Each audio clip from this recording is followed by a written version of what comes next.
What's up, everybody? Welcome to a special episode of Hops Geek News, a podcast that talks about comic books, movies, TV shows, and of course, we typically feature a beer of the week. Today, we have a special Echo review episode for you, where we're going to just discuss the 5 episodes that came out from Marvel Cinematic Studios on Disney+.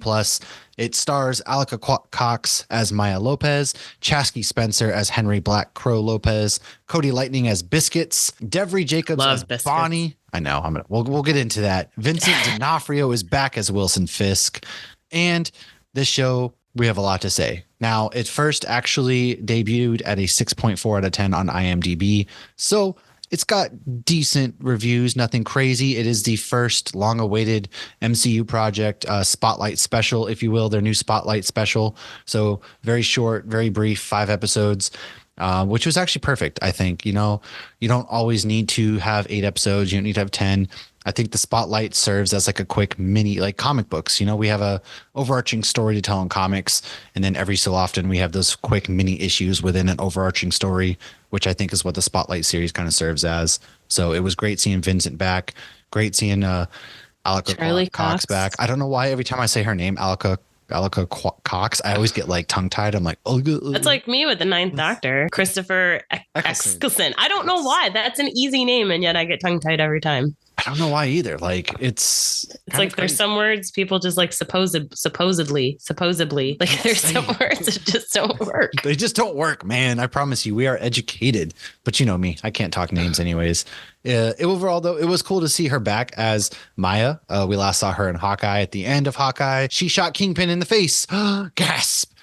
Dun, so dun, this picks up pretty much where we left off. Now, episode 1 is a pretty good rundown of her life as a kid. We see in episode 1, she is living in Oklahoma with her family, her parents, and her mom and her go out to get ice cream, leaving Bonnie and her dad behind.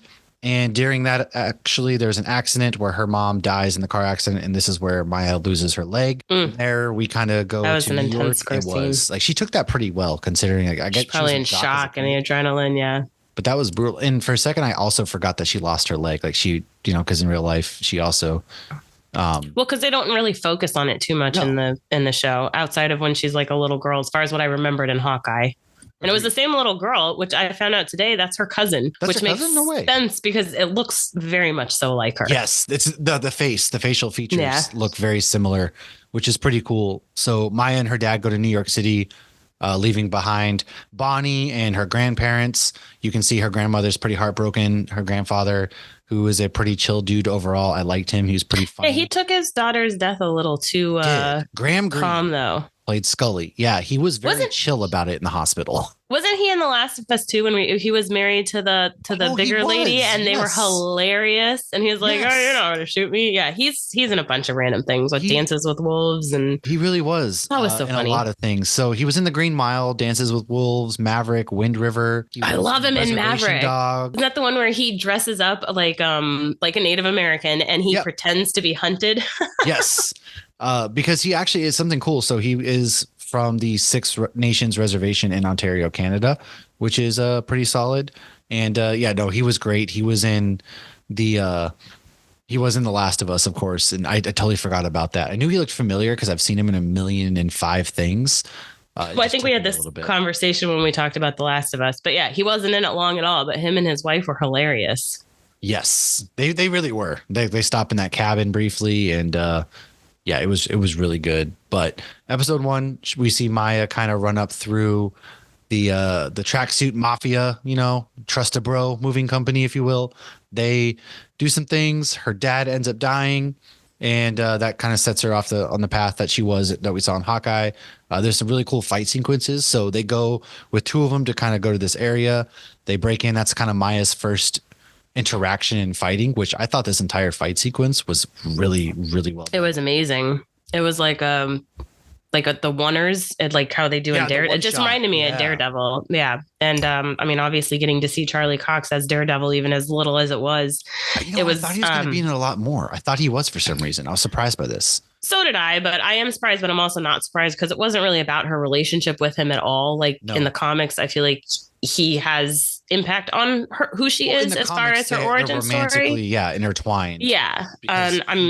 also was framed for killing her dad, but they chose Hawkeye for this. Right. So I feel like it wasn't necessary to have him in anymore, but I'm sure we'll see interactions with him in the future. Oh, yeah. But I did see something today that Marvel did confirm that Daredevil did not blip. And so this interaction happened before. Oh, it wasn't during the blip? No, I think it was during the blip. So they did not blip. Because there were theories before. I left my phone in the kitchen, or I would check. There were theories before, though, that Kingpin got big during the blip because Daredevil wasn't there. But obviously, he had to have been there because this was the first evil thing she was doing for Kingpin. She was. Yeah, this was like her first big thing. And that's when Daredevil, and that fight sequence was awesome. And then it leads us up to the Hawkeye interactions where it finds out that, hey, Kingpin's responsible for your dad's death, leads off with her shooting him. It was like a really recap episode, which was episode 1, which also is interesting because I hope in the Daredevil series, I know she's coming back. And I know Kingpin is. What they did is they now made the Netflix series canon. Are they going to explain him going away from murder like twice at all? Yeah, they better. I was wondering about that too. And, one of the things I heard what they're doing with the Spotlight is these are projects that you can watch if you haven't watched everything. And I thought they did a beautiful job of catching everybody up in the first 30 minutes. And I had checked Legends. If anybody's not familiar, on Disney Plus, there's a thing called Legends. Yeah. And they always just do recaps of everything. But like before you go see the Marvels, there's a recap of Miss Marvel, Captain Marvel, Monica Rambeau. They always do that. And I went the other day and I was like, what the hell? Why is there none for Echo? And it was because they didn't need it. They recapped it in the show. So I'm guessing maybe they will do that for Daredevil. I have also heard that while this is now canon, that they might ignore some things. And also the timeline is, we're venturing into Doctor Who territory. It's a little wibbly wobbly. Like we now have 2 branches from our original MCU timeline, one with Loki and one without. So which branch are we on? It is a little confusing. I do hope we get clarity for that because I feel like one thing Marvel's done post Endgame is they've got things like they've really introduced a lot of characters and then just like kind of left them dangling. Yeah. Luckily, of course, Maya's come back, so they haven't left her dangling. But like Eternals, the Eternals, Shang-Chi, all these other characters that they introduced and they've never. Dane Whitman, like Dane Whitman, Blade, Pip. We might get Blade eventually, but. Okay. So the actor who was cast for Blade, though, Marshall Ali, yes, is the Cobra guy from Luke Cage. So now you have 2 characters now, and it's Netflix's. They've confirmed him as canon. So I wonder if we're just going to like ignore that. Is it going to be his twin, or they just? They say everybody has a doppelganger somewhere. Also, the evil lady from Luke Cage, I can't remember her name. She was the one that like ran the club or whatever. She's also the one whose son died in Sokovia, and she yelled at Tony and gave him his picture. Oh, that's right. That's right. Yeah. So that's at least 2 people. Hey, Starlight in Jessica Jones. I am curious how this will all play out. Are we going to get like another Defenders? Are we going to do street level stuff? Like, how are they going to play with this? Because Echo leads right into Daredevil, which is going to be 18 episodes and all that stuff. So I am curious. But in episode 2, so we saw her going back to Oklahoma where her family is. And this introduces us to 2 of my like favorite characters of the series. I thought they really stole the show. Cody Lightning as Biscuits and Chasky Spencer as her cousin Henry Black Crow Lopez, who owns the skating rink, the roller rink, which those 2 I thought were fantastic phenomenal characters. Biscuits has limited time because in this one, Biscuits helps her. She's going to go blow up one of Wilson Fisk's armory on the train, which it does. And then that sets off a whole chain of events of, Wilson Fisk now knows that she's there and they're coming. But I thought it was pretty cool. Like not a whole lot of action in this one necessarily, but I liked how ride or die Biscuits was. He was just like, oh, sure, let's do it. And then she's the grandma knew he's going to be influenced. And then they borrow the grandma's truck and he's like, all right, you're hopped on a train. And then she's like, track me. And then next, he's just driving through the forest and it's like, I'm on a mission. Yes. And he was so ride or die. It was a real big standout. He brought so much fun to this. I got to say that. Yeah. You always need that lightheartedness in some of this stuff. Yeah, for sure. And this was like a overall pretty heavy series too, which very. It was a lot of loss, a lot of grief, a lot of childhood trauma took place, especially for Maya. And I thought one of the cool things that they added in was the whole Choctaw aspect too. Like the whole series kicks off with the children It reminds me of Children of the Forest from Game of Thrones, I guess, because they created life, but that's not what it is. It just in my head, that's what I want to keep calling them. It made me think of that What If episode. Like they came through. Oh yeah, with Kahori. Yeah. Yeah, from like the Tesseract or whatever. I wonder if they're gonna build into that because now we have 2 Native American heroes in the MCU. Yeah, and one's completely brand new, so yeah, they have a white canvas to play with. That would be really cool. Yeah, and that one female actress that first came out, she was in the new Dexter, and I love her. I've seen her in something else too. Oh, she was in some movie I think you made me watch. I don't remember her at all. She lost her kid, and she was married to Hawkeye. And then Scarlet Witch was in it too, and she was like a cop that showed up. I don't think I've seen this. I don't think it was me. Sworn you're the one that told me. Okay, I'm gonna look it up. If you look it up, yeah. So all right, episode 3 takes us to now Wilson Fisk's gang is coming after Maya Lopez. She got her leg damaged in the train. Her prosthetic was damaged in the train, and this is when she kind of first realizes at the end of the episode. Even though it was a prosthetic, I still cringed. Well, this was really cool. So like the power of the Choctaw people like passed through her ancestors to her, and she had this ability to where like she had her power is strength. I'm it was a little confusing at times because then it was also like healing like her mom. Yeah. I don't know. Maybe they just give them what they need in that moment. I'm not certain. And I saw there was speculation that somebody was thinking that it might be a mutant power and that the mutant power is genetic and that's why it's passing down through the women. Isn't it usually the dads that carry the gene per X-Men? I believe it was the dad. Yeah, but really it could be anybody. Who knows? I thought that would be cool. But yeah, she was able to get her leg free. And then this is when she goes to her grandpa Scully and he makes her a temporary leg while he makes her a real legit one. And in episode 3, we see Fisk's crew, which is led by Andrew Howard, aka Zane, who has his like Cajun accent. I want to say, is it like Cajun? Is that what his accent was? I don't know. Wind River. That was the movie. Oh, I've never seen Wind River, so definitely wasn't me. Oh, well then who told me to watch that movie? I would watch anything that Elizabeth Olsen's in, so I probably should watch Wind. Maybe it was Sean, because I remember Sean talked about it. So I don't know. Maybe I did. So it came out in 2017. It also has John Bernthal in it. Oh, wow. That's a stacked cast. And that's her. Is it Julia Jones? I think is her. Huh. Yep, that's her. Julia Jones. So now this movie has another Marvel person in it. That was the one where like their daughter had died and she was like a teenager. And then Jeremy Renner and her end up like getting divorced. But they still have another kid. And then another death happens. And then Elizabeth Olsen comes for she's a cop or something. I don't remember. It was worth watching. I'll check it out.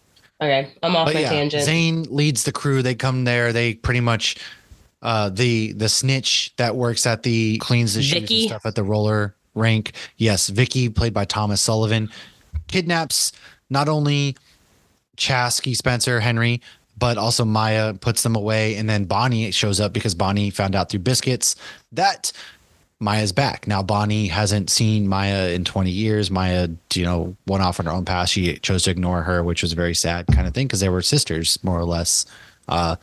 And at this point, they're really cool. Like that one, like overweight, trashy looking girl. I felt bad because I was like, yo, she's trailer park people, trailer park trash. That reminds me of my childhood. And I hope she gets her ass beat, which she ends up getting her ass beat, of course. It was really cool, though, when Bonnie and Maya got back together. You can see their connection. She was like, dude, I texted you like after your dad died, I would have been there. And Maya's very standoffish. She's somebody you don't need to text her. If you need anything, let me know. You need to just be there for somebody like that. Well, yeah, but at the same time, Maya was kind of down this path, and she obviously wanted Bonnie, who's a cop or firefighter, to stay like very separate lives. That was her previous life. Now she's in a new life with Fisk. Yeah, it's always interesting to me in movies and TV shows when they leave somewhere as a child and don't go back for literal years. And then they come back and it's like their memories are still like fresh. Like if I think of like a family member who I've only met, I haven't seen since I was 7, like that relationship's not very fresh in my head. No. Whereas they always seem to be very fresh. And it's like her dad never once went. I mean, she ends up yelling at her grandma for it. And I think rightfully so in a later episode. Yeah. But I always think that's very, very interesting that they never go back. They do it in everything. In rom-coms too. Like you've never once gone back in 20. I mean, I guess there's a lot of like trauma. So her mom died, so she didn't want to go, but her family's still there. Like her grandparents never once saw her. Like they never want to go to New York for Christmas. That's what I'm saying. Like you never saw any of them. That's kind of kind of weird. But one of the really standouts for me in this episode was the entire fight sequence in the roller rink, like the use of Rob Zombie's Dracula mixed in with like the darkness and Maya just coming through, and like the standout in this entire series is very like fluid. The fights are so well choreographed, and especially when they're silent. Yes, and that's the thing, the use of sound. I love it because Maya doesn't really talk. Like she can, because you hear her kind of whispering the words as she signs, but she doesn't really talk. So it's like silent. She's shooting everybody. She was hitting them with so creative balls. Yeah. I mean, she put that like one little gun thingy together. Like, yes, she's obviously very intelligent. Yeah. But I also wonder if some of that intelligence comes from the fact that she has the power to mimic or echo people. So if she saw somebody put something together, could she then just do that? So it's not like she figured it out, but she can. Yeah. So if she was around anybody who was able to do that, then she could have just picked it up like that. It's like a photographic memory. She has that photographic ability. Right. One thing I did have a question from, because it didn't look like they brought that many guys with them. And then she seemed to have like shot 10 of them. And somehow there's 20 of them. And then when she gets kidnapped, like somehow there's 20 of them again. And it's like, what? I guess they knew what they were getting themselves into. Yeah. And that ends the episode where Zane is about to kill them both, Henry and Maya, as Lauren dies. A phone call comes through and he looks very confused. They call off the fight, and that means only one thing. That's Wilson Fisk. So episode 4 picks up with Wilson Fisk entering the fray. He has come to Oklahoma himself. As you can see, he is not blind. He has one eye. And something they did really cool in this episode was the technology they used to implant in his eye, and then he put something on her so that way every time he talks, she sees a digital version of him signing. And I thought that was super freaking cool. That was pretty cool. But it also goes against everything like she believes in as far as, using technology to get by, like, what she said to Clint in Hawkeye. But her second dad. So in a way, it's showing that he wants to communicate directly with her and not through anybody else anymore. But she even says, I think in the last episode, you never truly cared about me or you would have learned sign. And you see all these people who truly do care about her that she hasn't seen in 20 years are still completely fluent in sign. And after her mom and her left, nobody else there is deaf that they showed in the family. I do like, though, that you see family communicating with each other through sign language, like Bonnie and the other dude were doing it. And I thought that was really cool to see. So you still saw the family casual. I mean, I do that with my kids sometimes when I'm, I'll sign like shoots now. Yeah, it does. Yeah. And they go and have a family dinner because they was like, we haven't had a Sunday family dinner in a while. And she's like, but it's Thursday. I thought that was a really funny line. There's a lot of humor there. They go to her house and he sees a picture of her whole entire family, of course. And she's like, I'm going to go pour the wine. She dumps it. They sit down. He's like, where's the wine? She was like, I poured it in the sink. And he was like, it came highly recommended. There's just like some good why the hell she did that? There. She was just trying to be like, fuck you. I was kind of mad. Like, I don't want to waste a good wine. I like a good wine, man. I really do. I felt like she was like a toddler in that scene, just kind of pushing her limits. She like, what can I get away with? You can like, see I shot him in the face and he came back. Right. And that's why she's testing her limits. Like, I shot you. You should be like strangling me. I've seen you, kill, because there's a scene. I can't remember if it was episode 4 or 5. I think it was episode 5, wasn't it? To kick off that episode where he sees the ice cream man deny her ice cream. And so he goes to the alley and just beats him within an inch of his life.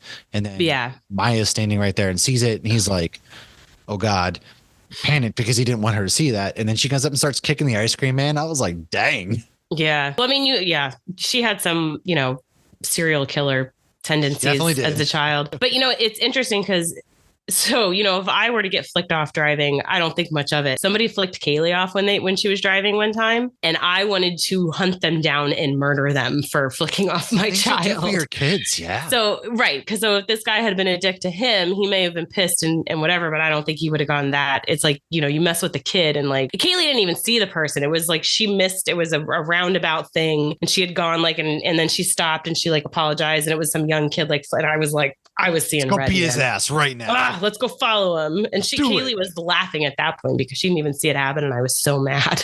But it does go show. And at the end of episode 4, he pays a visit to Chula. He's talking to her. And he's so subtle and creepy. Yeah. And was it also episode 4 where Maya paid a visit to Chula as well? Or was it episode 5 where they have that sit down talk? I think it was 5, wasn't it? I don't remember. It might have been. It might have been 5. So if it one or the other, Maya ends up sitting down because Scully, it turns out Scully and Chula got divorced, and which was sad, but everybody handles grief differently. So I'm guessing she was probably upset that he wasn't as upset as she was. Right. Because I feel like was still willing to talk. She was very much so the you could tell the gas for the divorce. I mean, he even hit on her later. That's why I was confused if they were together or not. I was same. Yeah. And he even kept the sewing machine, Yeah, and tried to have sex with her in his shop. Yes. And but there's a line where he's basically like, you never listen to Maya. And so there's don't talk to her, listen. Yeah. Yeah. There's a roundabout scene where it comes full circle where they're sitting at the table. And this is where Maya brings up that I've been seeing things that feel real, like I don't know if they're dreams. Chula says it's the power of the ancestors. I had it. And we find out that Maya's mom was a healer. She had it. She healed everybody else but herself, because she heals the bird that Maya knocks out of the tree. Pretty messed up. You probably can't heal yourself. I know. If that's your power, like Wolverine can't heal other people, but he can heal himself. Right. And I thought it was, she had that suit and everything. And so there's a good sit down, very emotional moment between the two of them. Basically like, I'm sorry. I should have told you. I'm sorry for not being there. And again, this show did a really good job hitting on the emotional moments. I will give it that. And I love when they make the adults take accountability, because I can't stand in shows when you see, well, you could have reached out too. No, there is always a hierarchy between parent and child. I don't care the age. And like Bobby even has a line in Supernatural where he sees his dad, like the episode where he's running from the Reaper. And he's like, yeah, well, you did this. He's like, I was a child. Children are supposed to be ungrateful and selfish and break your heart. And like Maya had no responsibilities to her grandmother, but I loved that she called her grandmother out like she was a child. And I feel very adamant about that. Obviously there are extents where you have to cut people off and whatnot, but I feel very much so that children are children forever, and you always owe your children more than your children owe you, and that goes to grandchildren as well. So I loved that scene. Not much was said, but so much was said at the same time.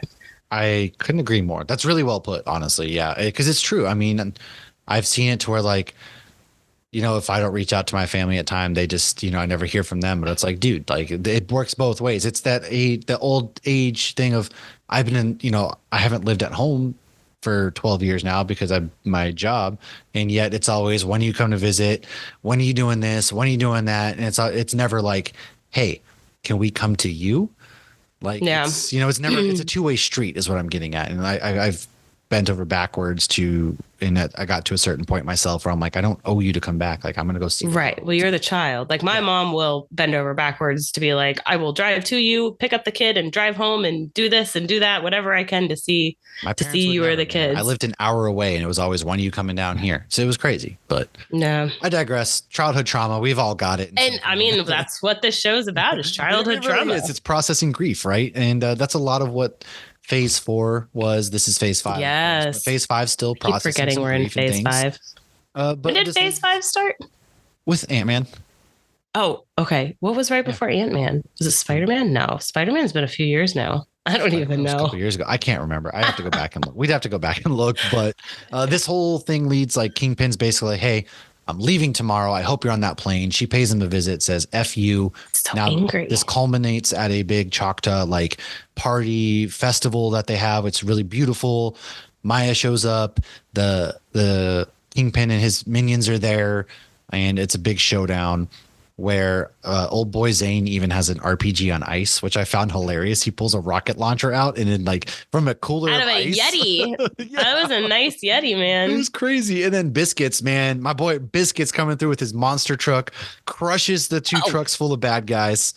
Okay, we skipped the most hilarious line ever, though, when Biscuits was like, I guess, putting together the truck or something. His friend's like, you can have anything the light touches. And in my head, I'm like... He was like, wasn't that Lion King? Yes! And he said what we were thinking, because I was 100% in my mind, Lion as soon King. As he said it, Carrie and I looked at each other like, isn't that Lion King? And then he goes, wait, that's Lion King. He goes, yes, but it's... I need to pull that or maybe just record it, because I want to put that after the David Tennant. Because remember, that was when I fell in love with David Tennant. Yeah. His very first appearance, he started quoting the Lion King. Yes, yeah, and I always love when like because we were all thinking it, and so for them to be like, "Wasn't it a Lion King?" Man, again, Biscuits is a standout character.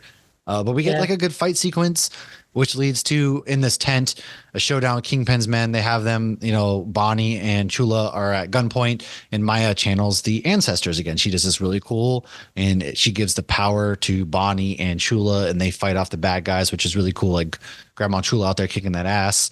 And pretty much she just like knocks the person out. And so Maya goes up and puts her hand on Vincent or Kingpin's head, and he's transported back to his childhood again because he introduced her to the hammer and told her the story about how his father would beat the mom. Different hammer. It's not the same hammer. Not. And he tells her the story about how he killed his dad because his dad would beat his mom, and then he gave her the hammer and was like, "Do it." Basically like playing the victim, which I don't ever like when somebody tries to play the victim like that. I just realized Bobby and Kingpin have the same origin story. Ooh, they do. So your life can go two very different ways if you are forced to kill your father to protect your mother. But yeah, so she doesn't do it. He's like, "How did you do that?" And then he kind of skimpers away, and thus ends the series. But there's a good post-credit scene where Kingpin's on the plane. He's sitting there contemplating life, and he's watching the news. And now there's a New York mayoral race, and they're talking about somebody that's willing to fight and do all the dirty things that New York needs. And so it looks like we're going to be getting Mayor Kingpin in the Daredevil series, because this leads right into Daredevil. Wasn't he trying to run? He was, yeah. In Daredevil? He was. Okay, because for a second I started to think like, oh, maybe this takes place before that. And then I was like, no, because this was clearly after the blip. So that's... Maybe like it's canon, but we're just going to retcon some things. I don't really know. Because where's Vanessa? Are they going to bring her back? I don't know. They didn't even mention her. Foggy, Karen, Vanessa, like those are the three main characters we're missing from. If we're making these shows canon, you can't choose. But he decided to go back to jail to protect Vanessa. So it would make sense that Vanessa is not around American anymore. Politics, we've already shown that Americans will vote in a criminal, right? So really, this is pretty realistic. Just saying, look at the 2024 election race. But neither here nor there. This is not a political show. So overall thoughts on the series. I thought the show was good. I feel like, I don't know, there was something missing for me to make it truly great. I thought the trauma, I thought Maya, Alka Cox was absolutely phenomenal as Echo. I want more of her so bad. Wilson Fisk, like Vincent D'Onofrio's amazing. I've talked about Biscuits, how he's my favorite character. Everybody did a really good job. The acting was great. The action was great. The emotional beats were there. I just think my overall problem was maybe there were some pacing issues which might have thrown me off. So personally, initially I was like, this is like a 6 out of 10 show, but I think it's 7 out of 10. Honestly, it's a good show. It's worth watching. The 5 episodes are worth watching. Now, is it the best Marvel show out there? No. And it doesn't need to be, because I think what this did for, like the Choctaw people, the Native Americans, for women superheroes, and, for, like deaf children out there to see they're a superhero, all of that kind of stuff. I thought that did what other heroes have done for other people. Like, this really cool. And they did a great job with the sign language. Oh, a phenomenal job with the sign language. And again, I can't say it enough. So I think my issues really lie with the pacing, which allowed me didn't really allow me to fully love it the way I think a lot of other people did. And if you loved it, great. I got no hate. I don't hate this show. It's good. I will probably watch it again and see how I feel. But what are your thoughts?